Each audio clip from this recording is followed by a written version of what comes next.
વાવ થરાદમાં નર્મદા કેનાલમાં પાણી ચાલુ રાખવાની ઉઠી માંગ। કોંગ્રેસના નેતા ઠાકરસિંહ રબારીએ મુખ્યમંત્રીને લખ્યો પત્ર।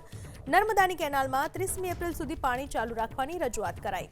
હાલ ખેડૂતોને પાણીની ખૂબ જ જરૂરિયાત હોવાની કરી રજૂઆત। નર્મદા વિભાગે 15મી માર્ચે કેનાલમાં પાણી બંધ રાખવાની કરી હતી જાહેરાત। કોંગ્રેસના નેતા ઠાકરસિંહ રબારીએ મુખ્યમંત્રીને કરી રજૂઆત। કેનાલમાં પાણી ચાલુ રાખવાની રજૂઆત કરવામાં આવી છે, જેનાથી ખેડૂતોને ફાયદો થઈ શકે। હાલમાં ખેડૂતોને પાણીની ખૂબ જ જરૂરિયાત હોવાની તેમણે રજૂઆત કરી। નર્મદા વિભાગે 15મી માર્ચે કેનાલમાં પાણી બંધ રાખવાની જાહેરાત કરી હતી। કોંગ્રેસના નેતા ઠાકરસિંહ રબારીએ મુખ્યમંત્રીને લખ્યો પત્ર। નર્મદાની કેનાલમાં 30મી એપ્રિલ સુધી પાણી ચાલુ રાખવાની રજૂઆત કરાઈ। હાલ ખેડૂતોને પાણીની ખૂબ જ જરૂરિયાત હોવાની કરી રજૂઆત। નર્મદા વિભાગે 15મી માર્ચે કેનાલમાં પાણી બંધ રાખવાની કરી હતી જાહેરાત।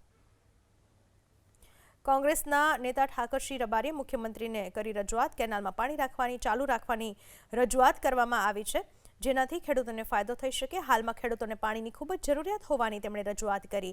નર્મદા વિભાગે 15મી માર્ચે કેનાલમાં પાણી બંધ રાખવાની જાહેરાત કરી હતી।